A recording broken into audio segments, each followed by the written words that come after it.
Damas y caballeros, buenos días.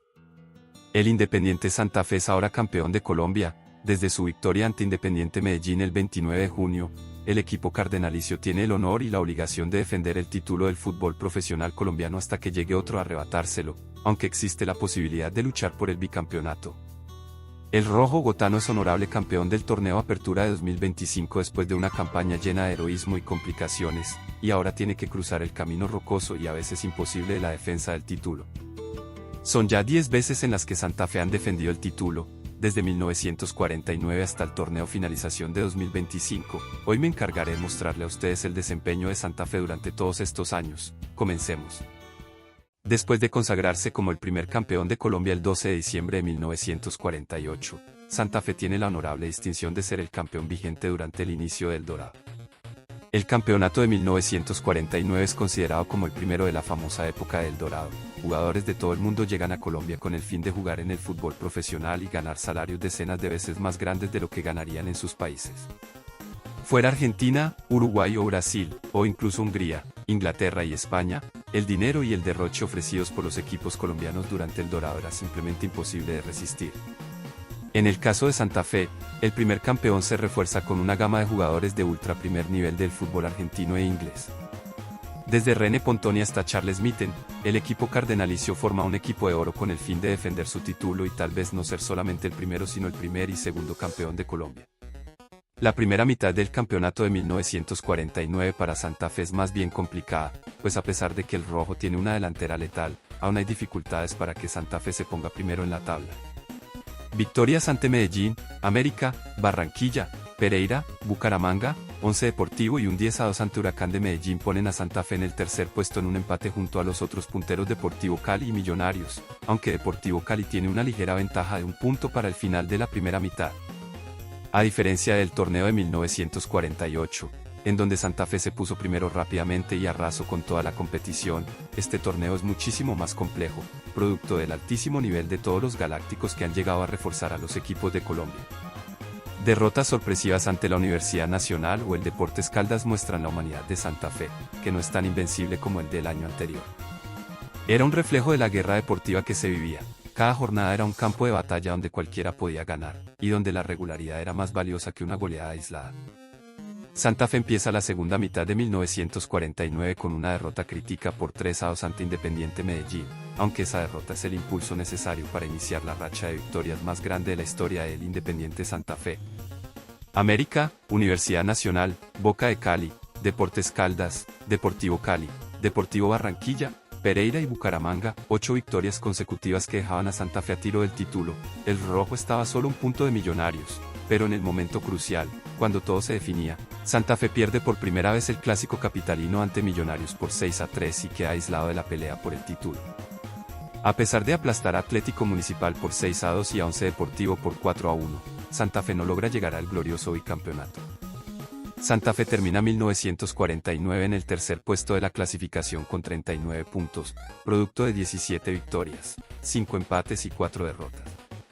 Detrás de Millonarios y Deportivo Cali con 44 puntos cada uno. El balance de 1949 fue agridulce.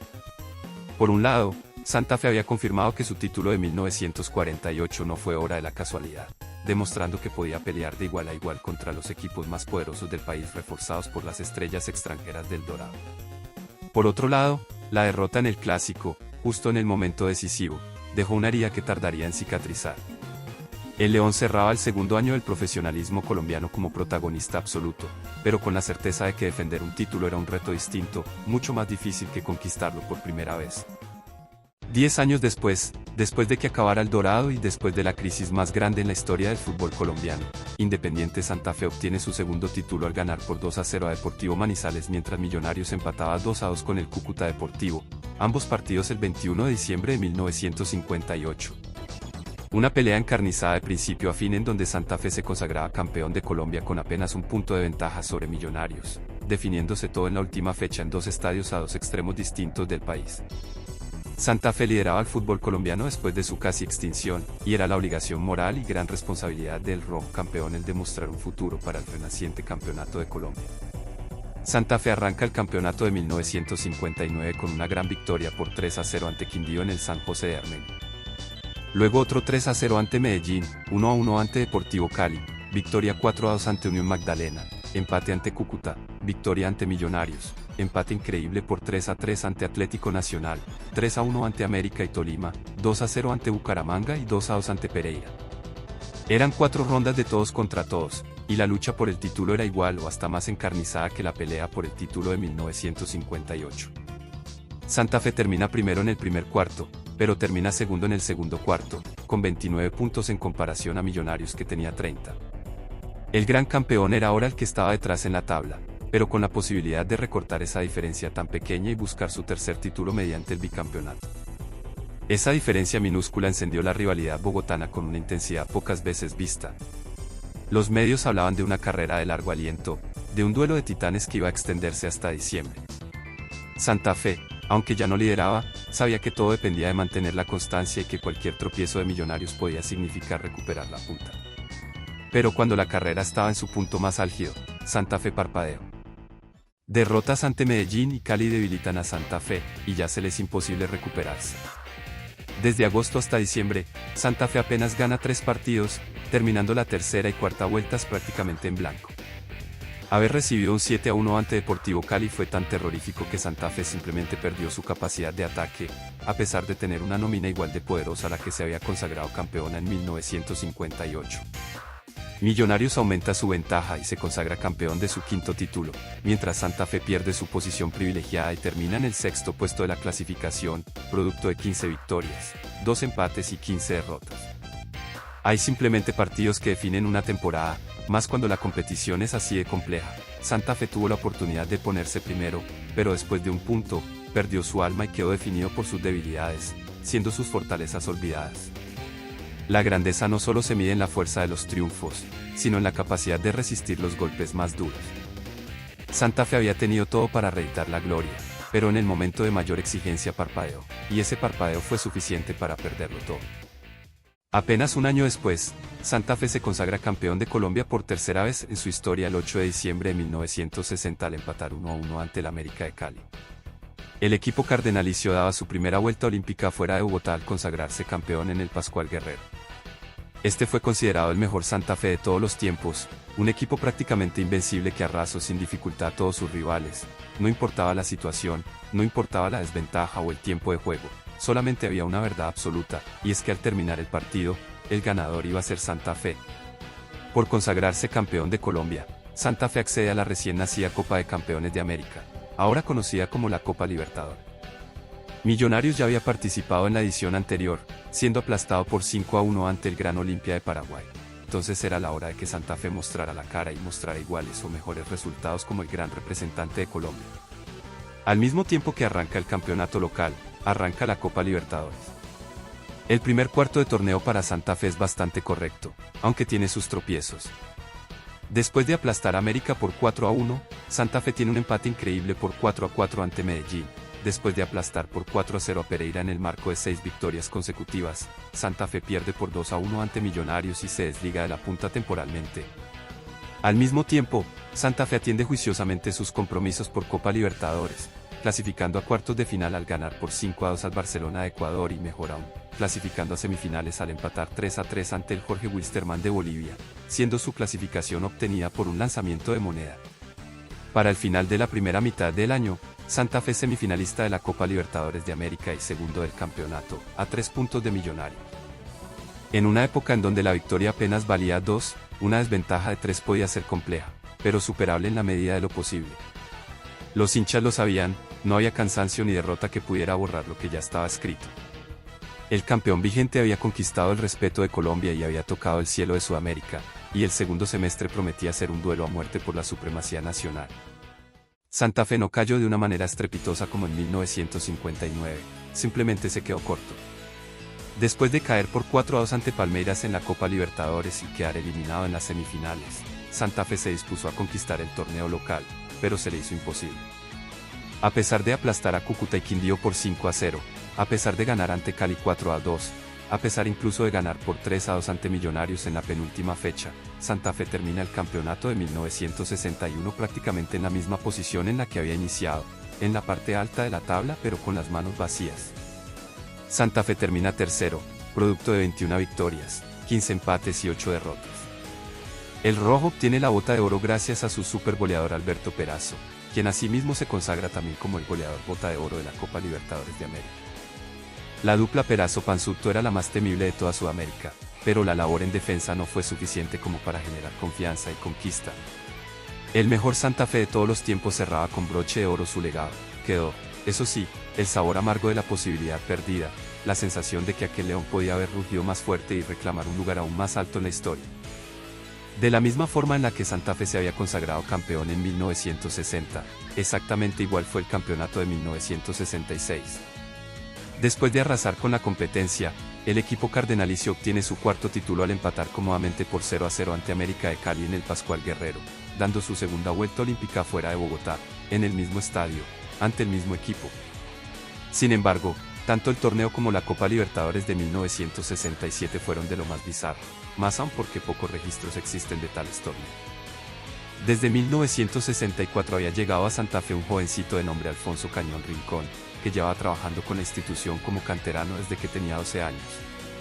El bogotano del barrio Samper Mendoza rápidamente se convirtió en referente del equipo, y para finales de los 60 ya era baluarte e insignia del Club Independiente Santa Fe. Sería Cañón quien liderará a Santa Fe de aquí hasta su retiro en 1981, convirtiéndose en su máximo y más grande ídolo. Tal vez por sus compromisos en Copa Libertadores, que tampoco fueron muy buenos, Santa Fe rondó la mayoría del año 1967 en la parte media de la tabla, entre el octavo y noveno puesto, jamás entrando en la lucha por el título aunque sí mostrando chipazos de habilidad al ganar por 4-3 a Millonarios o a Junior por 1-0 en el Romelio Martínez de Barranquilla. Irónicamente, a diferencia de los otros torneos, fue en la segunda mitad del año en la que Santa Fe destacó más, subiendo del décimo a un más cómodo sexto puesto, aunque bastante lejos del campeón Deportivo Cali, que ganaba su segundo título con varias ligas de ventaja sobre sus demás competidores. El 67 no fue un año de títulos ni de grandes celebraciones, pero sí uno de transición. Mientras el brillo inmediato parecía apagarse, en silencio se estaba forjando la identidad del Santa Fe moderno, un equipo que, de la mano de Cañón, estaría destinado a escribir páginas gloriosas en la década siguiente. 5 años y uno de los torneos más largos de la historia tuvieron que pasar, pero valió la pena totalmente. El 10 de febrero de 1972, en medio de un gran desempate, Santa Fe se consagra campeón de 1971 al derrotar al Atlético Nacional por 3-2 nuevamente en el Pascual Guerrero de Cali. Ya el Coloso de San Fernando era la segunda casa del equipo cardenal, tanto así que los hinchas caleños, que tanto detestaban a Santa Fe, se ven hipnotizados por la gloria y aplauden al gran campeón de Colombia que nuevamente derrota a un gran rival para subir al primer puesto. Para la década de los 70, el formato de torneo era distinto. El torneo fue dividido en dos, un torneo de apertura y un torneo de finalización, de enero a junio y de junio a noviembre. Los dos mejores puestos de cada torneo clasificaban a un cuadrangular final, el cual consagraría al campeón. Santa Fe descarta casi que inmediatamente la Copa Libertadores, pues sus rivales Independiente y Rosario Central se inclinan en los primeros puestos del grupo rápidamente, por lo que queda solamente la liga por conquistar. Santa Fe estrena su título con victoria por 1-0 ante Millonarios, luego 2-0 ante Once Caldas y 3-1 ante América. El torneo Apertura sigue de manera fluida, con otras 4 victorias que suben a Santa Fe a la primera posición, temporalmente asegurándose la clasificación a la final, hasta que llega mayo. Empates ante Cúcuta y Cali, derrotas ante Junior, Pereira y Nacional, Santa Fe baja del primer puesto al tercero, perdiendo la posibilidad de clasificar a la final temprano. Queda la posibilidad del torneo finalización, pero perder la oportunidad por apenas 4 puntos de distancia terminaría costando caro. Santa Fe arranca bien el torneo finalización, aplastando a Quindío por 4-1, luego llega una derrota por 2-0 ante Junior, luego 4 victorias consecutivas. Pero así como llegó mayo para la apertura, llegó octubre para el finalización. 6 empates consecutivas y una derrota bajan a Santa Fe muy lejos de los puestos de clasificación, asegurando su temprana eliminación y asimismo también eliminando la posibilidad de obtener su sexto título rápidamente. Era irracional, era inentendible. Santa Fe había preservado completamente la nómina campeona de 1971, con todos los jugadores definitivos en la obtención del título, pero Santa Fe no pudo replicar el éxito, cayendo por impuntualidades, no mostrando su todo potencial. Llega 1976 en medio de una de las historias más grandes de todos los tiempos. Santa Fe había aplastado a todos sus rivales en el campeonato de 1975, ganando 7 de 10 partidos en el hexagonal final y consagrándose campeón de Colombia por sexta vez en su historia al ganar por 2-1 al Independiente Medellín, esta vez dando la vuelta olímpica en el Atanasio Girardot de Medellín, convirtiéndose en el primer equipo de Colombia en consagrarse campeón en las 3 plazas principales de Colombia. Santa Fe estaba en su punto más alto, era un equipo de ultra primer nivel lente y cómodamente conformado desde casi una década atrás.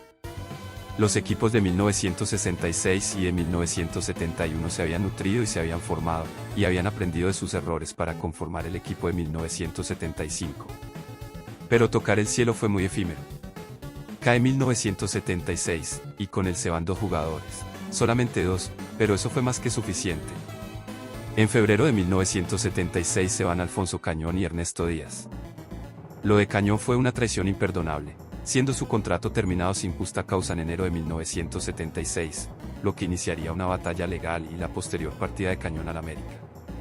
La partida de Ernesto fue más amena, convirtiéndose en el primer jugador colombiano en ser fichado por un equipo europeo, el Standard de Lieja.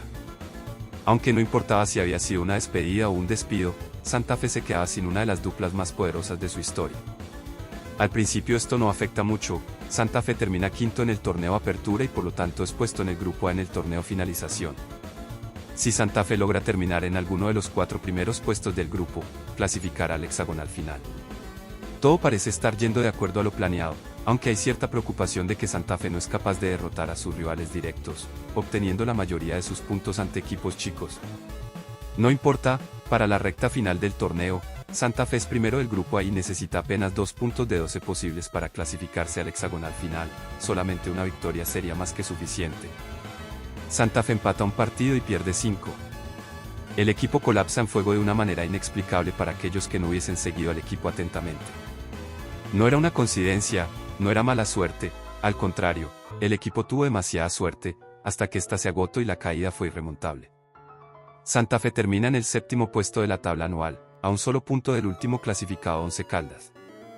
Llegaron los partidos del grupo A en el Finalización con la calma hipócrita del que cree tener tiempo. Los rivales menores fueron sometidos con esfuerzo, pero cuando la prueba apuntó a ser decisiva, el equipo se mostró incapaz de transformar la inercia en impulso. 36 años y 6 meses tuvieron que pasar para que Santa Fe pudiese gritar campeón nuevamente. Una generación completa, abuelos, padres e hijos pasaron, compartiendo una esperanza que parecía no llegar nunca. El 15 de julio de 2012, poco antes de las 9 de la noche, el árbitro levantaba los brazos y Santa Fe gritaba campeón nuevamente, después de haber ganado por 1-0 a Deportivo Pasto en el Campín ante 50.000 personas. Era la realización de un sueño, de un milagro. Santa Fe obtenía su 7º título por fin, ante las lágrimas de un público que sentía que ya por fin podía descansar en paz. Ya los torneos no eran anuales sino semestrales, 8 equipos clasificaban a la ronda de cuadrangulares semifinales. Un formato sencillo que apremia más los empujes y las buenas rachas que la consistencia, y que Santa Fe había aprovechado para hacer suyo. Tal vez por la euforia, tal vez por la alegría del sueño cumplido, tal vez por relajamiento, Santa Fe no hizo prácticamente nada en el torneo Finalización de 2012. 11 puntos de 30 posibles en las 10 primeras fechas, incluido un espantoso 4-0 ante Cúcuta que dejaba a Santa Fe temporalmente último. Hubo episodios increíbles, como el gol olímpico de Omar Pérez Atlético Nacional, pero el torneo en sí no fue para nada correcto. Pero no importaba. El 11 de noviembre, Santa Fe termina su campaña ganando por 1-0 a Boyacá Chico en el Metropolitano de Techo. Todos los presentes aplaudieron, despidieron al equipo con todo el honor que se merecía, cantaron y alabaron, pues ya lo que importaba era que la pesadilla se había acabado. Santa Fe termina 10º con 23 puntos, irónicamente a solo 2 puntos de la clasificación a pesar del horrible torneo manejado. Todo había sido una gran fiesta, en la mente de los hinchas y tal vez incluso de los jugadores. La meta se había cumplido 6 meses antes. En la memoria del hincha, 2012 quedó grabado como el año en que el sufrimiento terminó, en que las generaciones que esperaron pudieron ver a León rugir de nuevo en lo más alto del fútbol colombiano. El Finalización fue apenas un epílogo relajado de una historia cuyo clímax ya había ocurrido. El 7º título, el grito contenido durante décadas, y la confirmación de que Santa Fe, contra todo pronóstico, siempre vuelve. Después de un intento fallido en el Apertura 2013, Santa Fe obtiene su 8º título el 21 de diciembre de 2014 al dominar al Independiente Medellín tanto en el Atanasio Girardot como en el Campín. La nómina campeona de 2012 había madurado hasta convertirse en el campeón perfecto, El finalización de 2014 había sido una experiencia increíble para Santa Fe, que había formado un equipo de ultra primer nivel, capaz de derrotar a sus más grandes rivales tanto en su feudo como en las demás provincias de Colombia. Para el torneo Apertura de 2015 y la Copa Libertadores, Santa Fe perdía a su gran arquero Camilo Vargas y a Daniel Torres. Sin embargo, la ascensión de Robinson Zapata como primer arquero y la contratación de Jason Gordillo probarían ser esenciales para la formación de un Santa Fe igual de perfecto, igual de bueno. Arranca el torneo Apertura y la Copa Libertadores al mismo tiempo. Por compromisos de calendario, Santa Fe tiene que disputar partidos de liga con una nómina mixta o incluso suplente, aunque incluso la nómina suplente da muy buenos resultados. Victoria ante Boyacá Chicó, Alianza Petrolera y el subcampeón Independiente Medellín, empates ante Cúcuta, Equidad, Huila y Águilas Doradas. Santa Fe termina el primer trimestre del año rondando entre el quinto y octavo puesto, aunque con apenas un punto de diferencia sobre el primer puesto Atlético Nacional.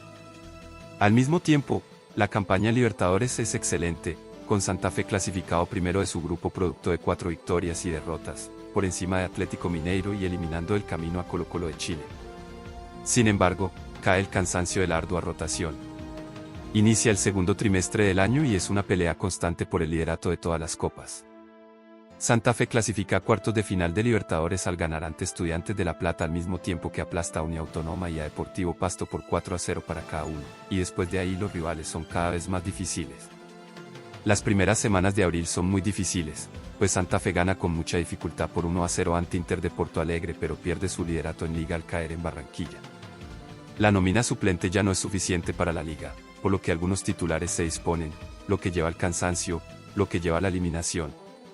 Santa Fe cae por 2-0 ante Inter en Brasil, cayendo eliminado de la Copa Libertadores a pesar de una excelente participación, mientras que su participación en liga acaba al caer 3-1 contra Millonarios. Santa Fe termina en el noveno puesto de la clasificación con 31 puntos, producto de 8 victorias, 7 empates y 5 derrotas. Era increíble, los mismos 31 puntos que habían dejado a Santa Fe primero en el torneo anterior ahora no eran suficientes ni siquiera para asegurarse alguno de los 8 puestos de clasificación. Una nómina tan poderosa como la de Santa Fe tenía que morderse la lengua y esperar al segundo semestre, juntando fuerzas para lo que sería la gloria más grande de su historia. Como último vestigio de la era dorada, Santa Fe se consagra campeón de Colombia por 9ª vez en su historia al ganar por 1-0 ante Deportes Tolima el 16 de diciembre de 2016 ante casi 40.000 personas en el Estadio El Campín. Fue una victoria muy sencilla para un equipo que llevaba 15 fechas de invicto. Gustavo Costas había transformado a un equipo decaído por las salidas después de la Copa Sudamericana en una máquina con una defensa imperial. El gran Jonathan Gómez manejaba el mediocampo, permitiendo que incluso goleadores de poco nivel pudieran rendir como lo hicieron Morelo y Medina antes de ellos. Sin embargo, esto generó una sobreconfianza en los jugadores ya presentes, y no se hizo esfuerzos para contratar una buena ofensiva y un buen recambio para la apertura de 2017 y la Copa Libertadores. Por motivos de Copa Libertadores, Santa Fe empieza la liga un poco más tarde que los demás.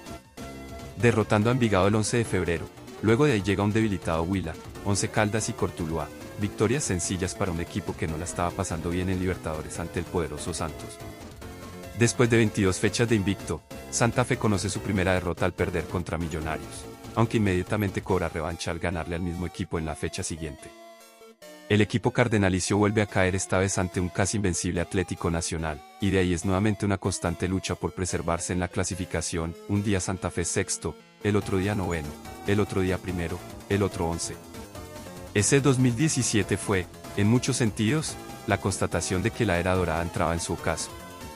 El título de 2016 había sido el canto de cisne de un ciclo glorioso, pero también el comienzo de una transición llena de dudas. Santa Fe seguía siendo competitivo, sí, seguía teniendo una defensa envidiable y un mediocampo sólido. Pero el proyecto empezaba a perder impulso. La sensación en la hinchada era agridulce, había orgullo por lo logrado, pero también preocupación por lo que se avecinaba. Santa Fe pierde su clasificación en la última fecha al empatar ridículamente por 1-1 ante Alianza Petrolera en el Campín, su eliminación cayendo por un penalti cometido innecesariamente por Juan Daniel Rojo. No se había hecho lo correcto, no se había reforzado el equipo como se debía, y Santa Fe pagó las consecuencias de semejante soberbia, quedando en el noveno puesto de la clasificación con 28 puntos, producto de 7 victorias, 7 empates y 6 derrotas, a un punto del último clasificado Atlético Bucaramanga. Ese semestre fue el espejo de un club que había pasado de la cumbre a la incertidumbre. De la soberbia de creerse invencible a la dura realidad de que el fútbol no perdona la falta de previsión. En el recuerdo quedó la solidez de 2016, pero también la certeza de que la era dorada había empezado a desmoronarse. Finalmente llegamos al día de hoy. El 29 de junio de 2025, Santa Fe se consagra 10 veces campeón de Colombia al derrotar al Independiente Medellín en su propio estadio el Atanasio Girardot. Por segunda vez en su historia, el Rojo de Bogotá da la vuelta olímpica en la ciudad de la eterna primavera. La espera, aunque no tan martirizante como la de los 37 años, fue fría y cruel, pues el entrar en una grave crisis después de semejante era dorada puede dañarle el espíritu a cualquiera. El equipo en ley de protección ante quiebras a pesar de presentar un superávit por 10 años seguidos, el ámbito deportivo se hace insostenible y parece que la espera va a ser larga, hasta que por sorpresa termina un día. El equipo de Jorge Bava es un sucesor del equipo de Pablo Peirano. Ambos uruguayos hicieron todo lo posible para formar un equipo que aunque barato pudiese llegar a grandes alturas, y vaya que lo lograron. El torneo finalización de 2025 no ha acabado todavía, pero sí ha mostrado buenos resultados en cuanto a talento se refiere.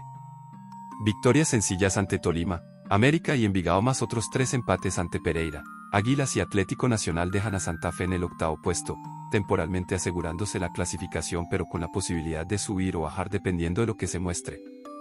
No es un equipo perfecto, es más bien humano, lleno de imperfecciones pero igual casi imposible de vencer en una lucha de igual a igual. Como si jugaran por sus vidas, este Santa Fe 2025 deja atrás las lecciones de la era dorada e incluso de los grandes Santa Fe de antaño, prefiriendo forjar su propio destino a base de resiliencia, de una lucha constante por un nuevo día. El León de 2025 no es un gigante de lujos, sino un guerrero de cicatrices.